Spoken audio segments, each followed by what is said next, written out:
1995, we are interviewing Mrs. Rose Fogel in her home in Whitestone, New York, United States of America. Mrs. Fogel, could you tell us a little bit more about the ghetto and about the Judenrat? What was the size, approximate size of the ghetto? How was it surrounded? What did the Judenrat do? You mentioned corpses. Did the Judenrat take care of those corpses? Please explain. Well, there was a burial society. There were people dying so much that they couldn't bury them fast enough. They would keep them in the death house, and we have a big cemetery in Lodge.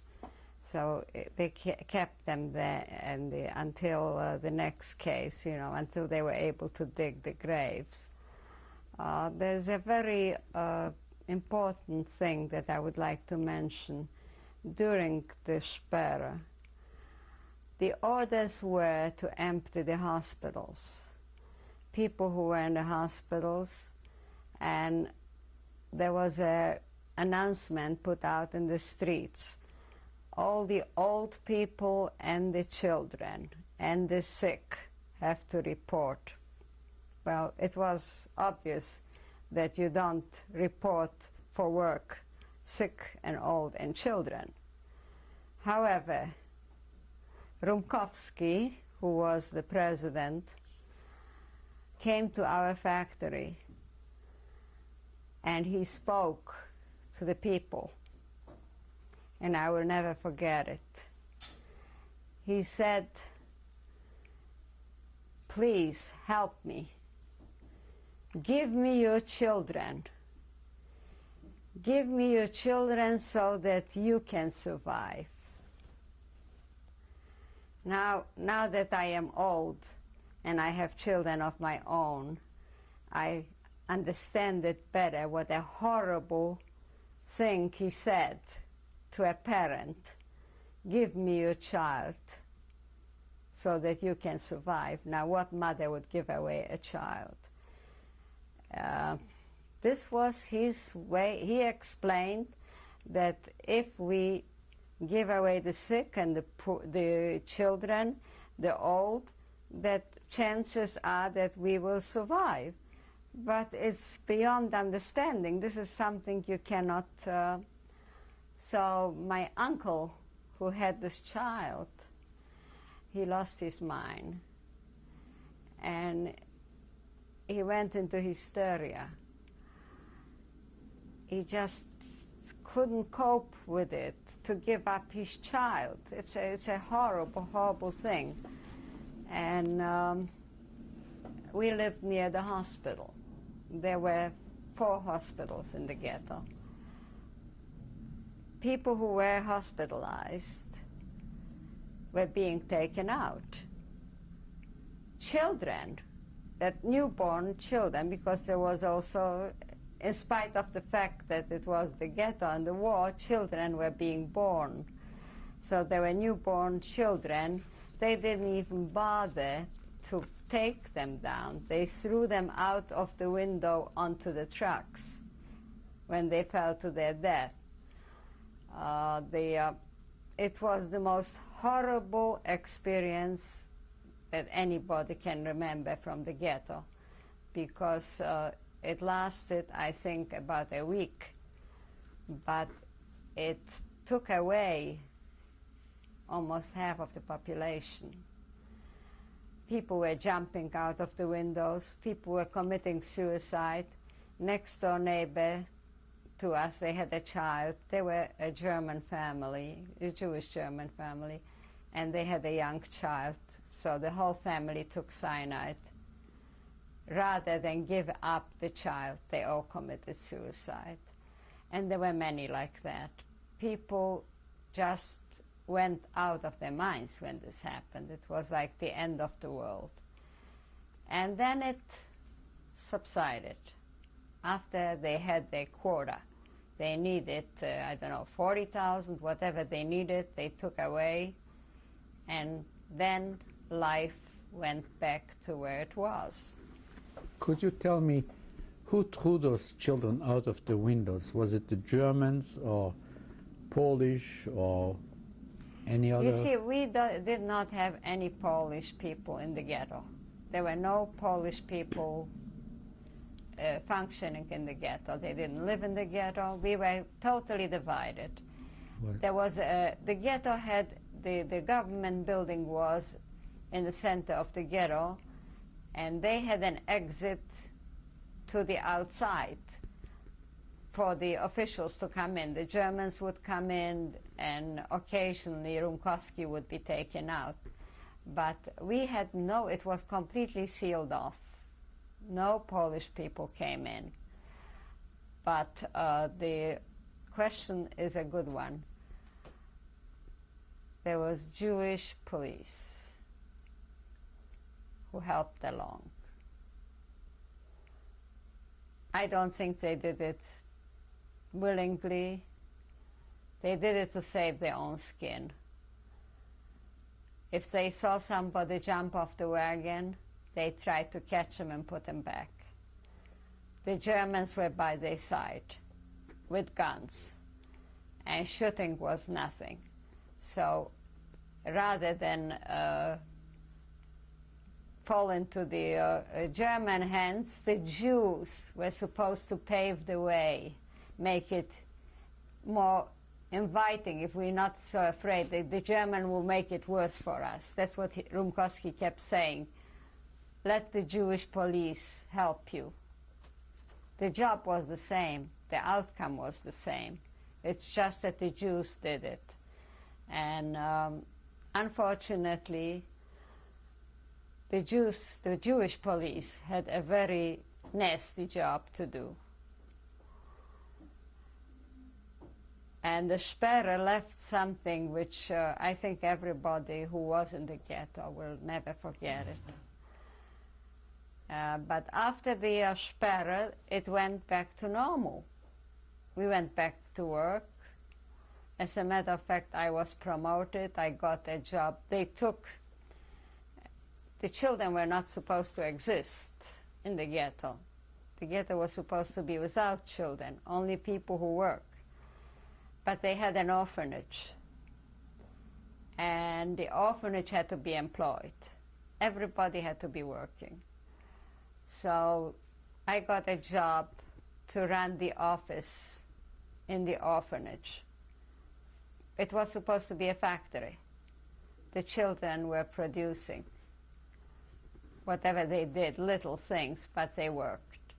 And I worked in the office of the factory, of the factory. And winter, summer, you know, we had no clothes anymore. It had worn out, and we were wearing wooden shoes. And I had to walk.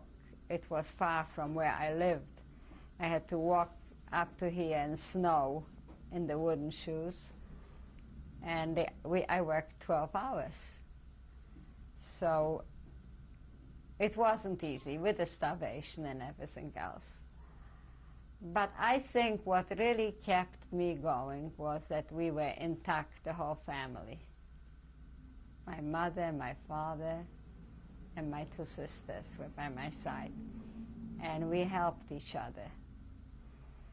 The ration, you see, we received a piece of bread a day, about a slice of bread, and one watery soup that was supposed to last for the day. And needless to say, growing children need food, and we were all starving. But our family life was so close, so loving, that we sacrificed for each other. And my mother would divide the piece of bread when it came into little 5 portions. And when my father was eating, she put her portion into his plate. And we did it for each other. But my mother took a toll. She started getting thinner and thinner. We used to get occasionally some horse meat. That was a treat. Now, as you know, Jewish people don't eat it. It's not kosher. And my mother still had it in her, and she wouldn't eat it. So, of course, this contributed to her getting thin and thinner. And we went on like this until 1944. Do you know what month? Yes, yes. So 1944 in August. It started earlier. It started, I think, the end of July. It started rumors that there is going to be they're going to liquidate the ghetto. Rumors were, not rumors, but they put out notices in the streets that the ghetto is being that the front is coming closer, because Russia was marching towards Lodz, that they were going to evacuate the ghetto so that we will be in a safer area. Because if the Russians will come in and they will find out that we worked for the Germans, we will be dealt with very badly. So this was the German way of getting us to do it. By the way, the man who was responsible for all this, his name was Bibov.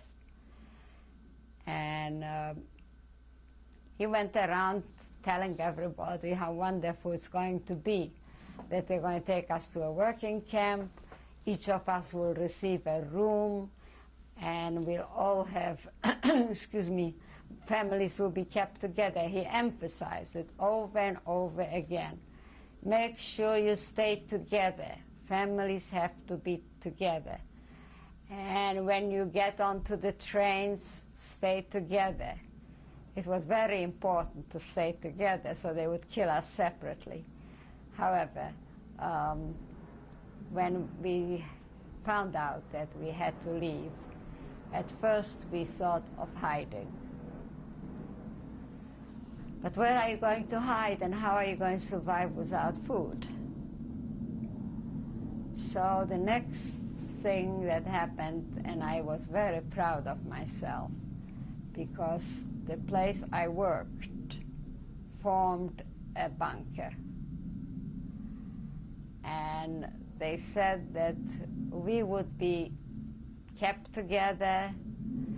When we be transported, we will go into a special train. We will be treated in a special way. While we were in Lodz, we left our homes and went to a special house where we were all together, the whole factory. Now, we took only what we could wear, because there was no room there. They told us, don't take anything. But then another announcement came out, and it said, take kitchen utensils. You can take kitchen utensils, you can take clothes. So at night, my father and I went back to the apartment. And I was busy myself picking up a doll, mementos that I wanted to take along, photographs. And my father was busy packing suitcases. And then we walked at night with these heavy suitcases to the place we were staying. And I never realized what he put in there. I just remember it was very heavy. And the following day, we were shipped to the trains. We were brought to the trains. And at the trains, my sister had a friend who was a mailman. He came over to her, and he said, look out for your mother. Make her look pink. Try to make her hair look attractive, because you are going to Auschwitz. we knew nothing about Auschwitz. I never heard that name. I didn't know it existed. He said, just watch out for your mother. Well, we got onto the train. There were 100 people in a cattle car. Old people, young people, some with children, and we all sat down on the ground, on the floor. There were no toilet facilities, there was no water. They gave us each a piece of bread and some jam, and my mother was running a fever. We sat down, and people started to cry. People were moaning and groaning, and then I saw my father opening up the suitcase. And I couldn't believe that the suitcase was full of books. There wasn't a single item of clothing. It was a suitcase full of books. And he took out a book from Shumalechem.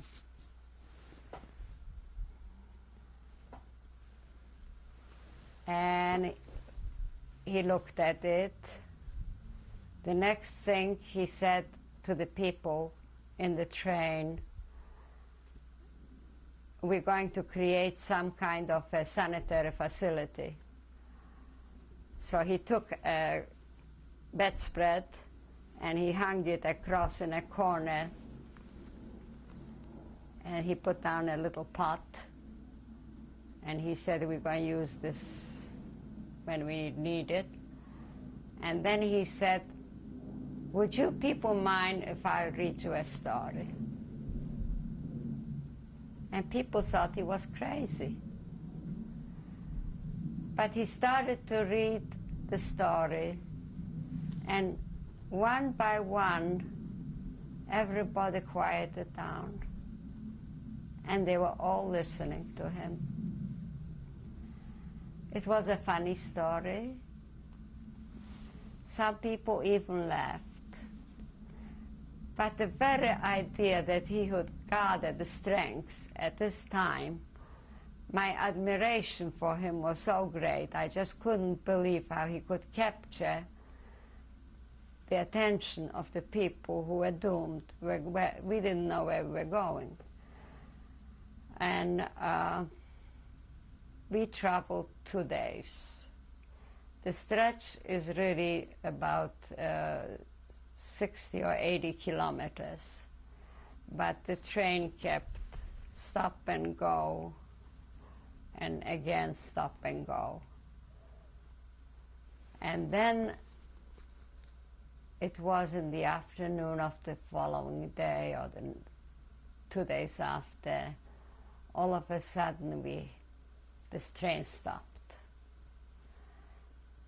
And when it stopped, I heard screams, and dogs were barking, and shots.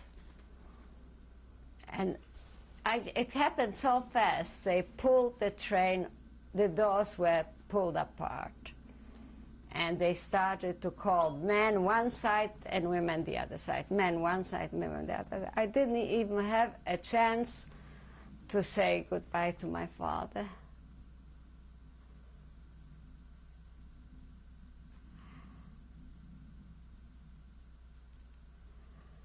He was torn down. There were some people in stripes standing there and pulling us down. And he was taken to one side, and the 4 of us to the other side. And the Germans were standing with a stick and pushing us on. March, march, march, march, and the dogs were barking. And it was like turmoil. I didn't know what was happening. And of course, my sister tried to make my mother's face pink, and she pinched her cheeks and straightened her up because we realized there's going to be a selection. But the German was shouting, "Stay in line, families together." Again, families together. So we were holding on to each other. And as we were marching down, my mother was on my right. I suddenly felt like she was pulled out with a cane. A German, I don't know if it was Mengele, but he put a cane around her neck and just pulled her out. And I became hysterical and I ran after her. I was pushed back. I was screaming, I was crying, I was pushed back. And the German said to me, "You are going to meet her. See, look up there." I didn't realize there was a chimney. I didn't know what it meant. He said, "You'll meet her later, up there." That's the last that I saw of my mother. And then we marched on. We were pushed, actually, to a big hall. We were told to undress, take everything off, take off your jewelry, take off your clothes, and leave it. And of course, the whole day, the whole trip, and the day of losing my father and my mother, I just wasn't even thinking. I worked like a dummy, automatically. And we marched on, and they pushed us into a room where a man was sitting and shaving us. Shaved off my head, shaved off our underarms, privates, and we were searched all over. After that, we were pushed into a shower. Out of the shower, it was like a conveyor belt, and they were standing there with whips, pushing us over. And after we came out of the shower, they handed each of us a piece of clothes, a rag. The three of us came out, my two sisters and I. Now, I, who was the smallest, and my sister, the oldest, was tall. I got a long dress, and she got a little dress which reached up to her navel. And she had a small face, and after they shaved her hair, she looked like a boy. And we had no mirror to see ourselves, but we looked at each other and we burst out laughing because we looked so funny without the hair. And it was night by that time. We had no idea where we were, but it was very dark.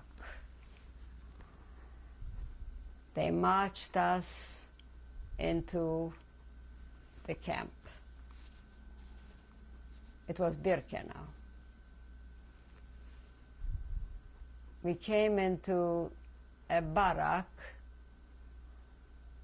My first impression was I didn't know what to think of it. It's a stable or whatever it was, but because there was no floor, it was topsoil.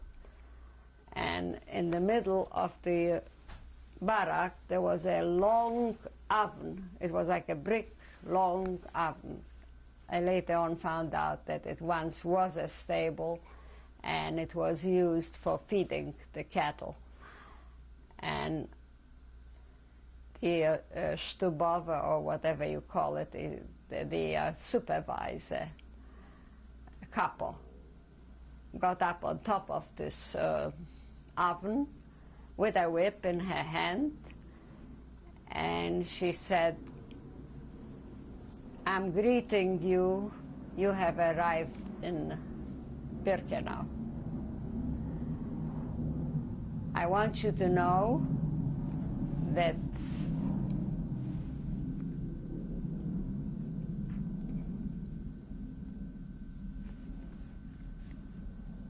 nobody comes out from here alive.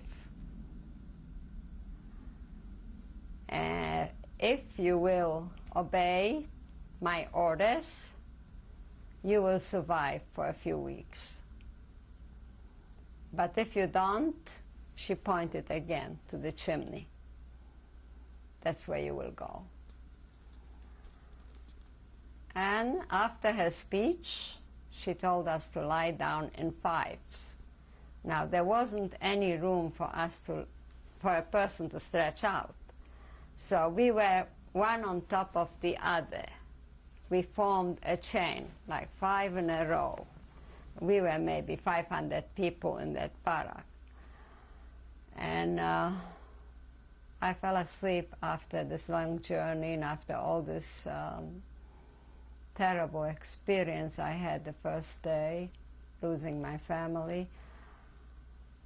And when I woke up to the screams of the couple, in my mind, maybe because I was so young that I had this kind of an idea, I imagined that I died and I went to hell. Because I couldn't possibly imagine hell being any different than what I saw. The beating, the physical surroundings, lying on the earth, being shaved, being beaten, it was just like hell. I visualized this was it. I died, I'm dead. And I said to my sister, are you sure you are here with me? Because this is not for real. We must be dead.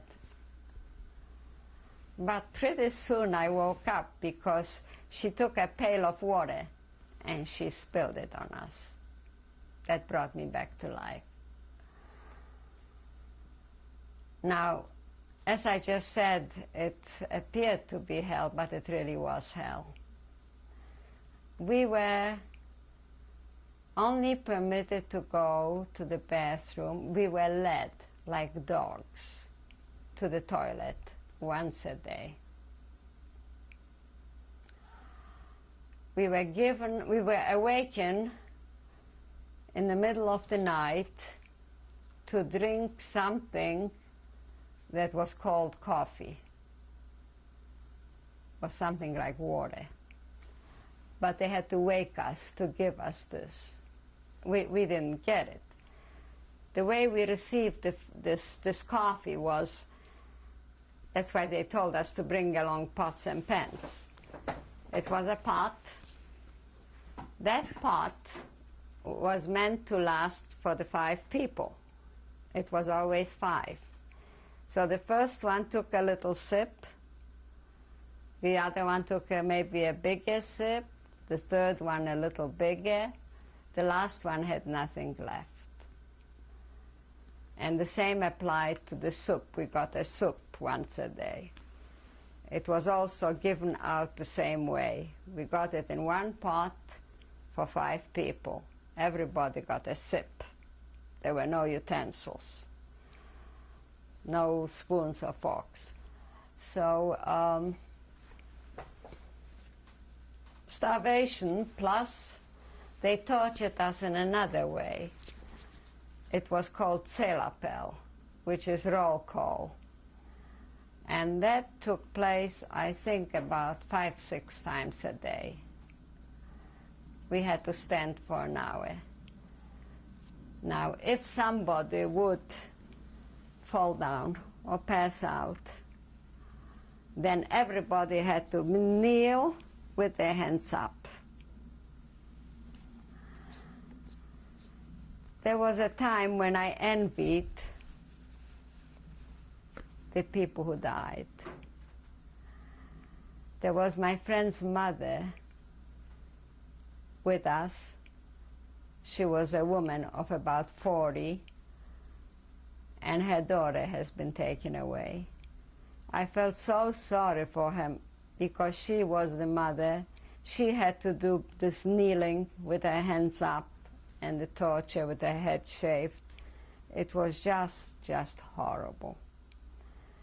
After a week of this torture, they took us for a shower. Now, the shower was intended, I suppose, to be washed, but we didn't get any water to drink. So we were so thirsty that when we walked in to wash ourselves, we opened our mouths and we drank the water out of the shower.